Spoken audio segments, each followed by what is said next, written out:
ছাইচাপা আগুন একসময় দাবানলের রূপ নেবেই। মধ্যপ্রাচ্যের রাজনীতিতে যেন আবারও সত্যি হয়ে উঠছে সেই পুরনো প্রবাদ।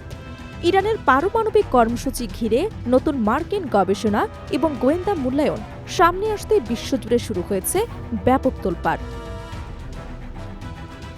যুক্তরাষ্ট্র এবং ইসরায়েলের দাবি, তেহরান দীর্ঘদিন ধরে গোপনে পারমাণবিক বোমা তৈরির সক্ষমতা অর্জনের দিকে এগিয়ে গিয়েছিল, আর পুরো বিতর্কের কেন্দ্রবিন্দুতে এখন 440 কেজি সমৃদ্ধ ইউরেনিয়াম, গোপন টানেল এবং ভূগর্ভস্থ পারমাণবিক স্থাপনাগুলো।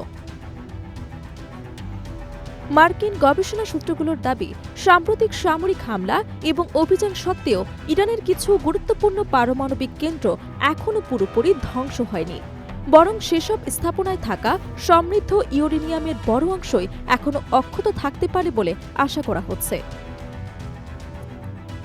এই পরিস্থিতিতে প্রশ্ন উঠছে, যুক্তরাষ্ট্র এবং ইসরায়েলের সামরিক অভিযান কি সত্যি তাদের লক্ষ্য পূরণ করতে পেরেছে, নাকি তেহরান আরও গোপনে তাদের পারমাণবিক কর্মসূচি এগিয়ে নিচ্ছে?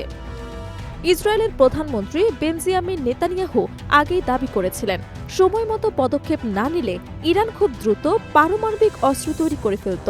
একই সঙ্গে পশ্চিমা সামরিক বিশ্লেষকদের একাংশের ধারণা, ইরানের কাছে থাকা উচ্চমাত্রার সমৃদ্ধ ইউরেনিয়াম অন্তত 10 থেকে 11টি পারমাণবিক বোমা তৈরি করার জন্য যথেষ্ট হতে পারে। মার্কিন গবেষণা প্রতিষ্ঠান institute for science and international সিকিউরিটির তথ্য অনুযায়ী, ইস্পাহান এবং নাতানাজ পারমাণবিক কেন্দ্রের গভীর টানেলগুলোতে ইরান দীর্ঘদিন ধরে কাজ চালিয়ে যাচ্ছে বলে ধারণা করা হচ্ছে। তাদের দাবি, সাম্প্রতিক সংঘাতে যুক্তরাষ্ট্র এবং ইসরায়েল এই ভূগর্ভস্থ স্থাপনায় প্রত্যাশিত ক্ষতি করতে ব্যর্থ হয়েছে, ফলে সেখানে থাকা ইউরেনিয়ামের বড় অংশ এখনও ইরানের নিয়ন্ত্রণে রয়েছে। আরও চাঞ্চল্যকর তথ্য অনুযায়ী, ইরানের 6 থেকে 9টি পারমাণবিক কেন্দ্রের অস্তিত্ব নিয়ে আন্তর্জাতিক মহলে চলছে আলোচনা। এর মধ্যে অন্তত 7টি কেন্দ্রে পারমাণবিক অস্ত্র তৈরির প্রাথমিক কাজ চলছিল বলে দাবি করা হয়েছে। এসব তথ্য সামনে আসার পর বৈশ্বিক নিরাপত্তা পরিস্থিতি নিয়ে নতুন করে উদ্বেগ তৈরি হয়েছে। শুধু তাই নয়, কিছু রিপোর্টে বলা হচ্ছে, ইরান একটি গোপন স্থানে পারমাণবিক অস্ত্রের প্রাথমিক নকশা তৈরির কাজও করেছিল। তেহরানের পূর্বাঞ্চলে অবস্থিত একটি সংবেদনশীল স্থাপনায় পারমাণবিক উপাদানকে অস্ত্রের ভৌত কাঠামোয় রূপ দেওয়ার চেষ্টা চলছিল বলে দাবি করা হয়। ইসরায়েল এই স্থানটিকে গোপন পারমাণবিক কম্পাউন্ড হিসেবে চিহ্নিত করেছে, তবে হামলার পর সেই স্থাপনার বর্তমান অবস্থা নিয়ে এখনও কোনো নিশ্চিত তথ্য পাওয়া যায়নি।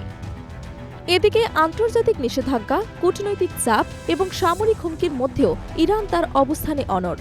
তেহরানের দাবি, পারমাণবিক এবং ক্ষেপণাস্ত্র কর্মসূচি তাদের জাতীয় নিরাপত্তার অংশ এবং এটি কোনোভাবেই বন্ধ করা হবে না। ইরানের সর্বোচ্চ ধর্মীয় নেতা আয়াতুল্লাহ আলী খামেনি স্পষ্ট জানিয়েছিলেন, পারমাণবিক এবং ক্ষেপণাস্ত্র কর্মসূচি আমাদের সার্বভৌমত্বের প্রতীক, এটি কোনো চাপের মুখে বন্ধ করা হবে না। অন্যদিকে যুক্তরাষ্ট্র এবং ইসরায়েল এই কর্মসূচিকে বৈশ্বিক নিরাপত্তার জন্য হুমকি হিসেবে দেখছে এবং তার নিয়ন্ত্রণে আনার চেষ্টা চালিয়ে যাচ্ছে। কিন্তু একই সঙ্গে তাদের বিরুদ্ধে উঠছে দ্বৈত নীতির অভিযোগ। একদিকে ইরানের ওপর কঠোর অবস্থান, অন্যদিকে ইসরায়েলের পারমাণবিক সক্ষমতা নিয়ে নীরবতা। সব মিলিয়ে মধ্যপ্রাচ্যের আকাশে এখন যুদ্ধ, কূটনীতি এবং পারমাণবিক উত্তেজনার এক জটিল সমীকরণ তৈরি হয়েছে। একদিকে শক্তির রাজনীতি, অন্যদিকে সন্দেহ ও প্রতিযোগিতা। এই দুইয়ের টানাপোড়েন অঞ্চলটিকে আবারও এক অস্থির ভবিষ্যতের দিকে এগিয়ে যাচ্ছে বলে মনে করছেন আন্তর্জাতিক বিশ্লেষকরা।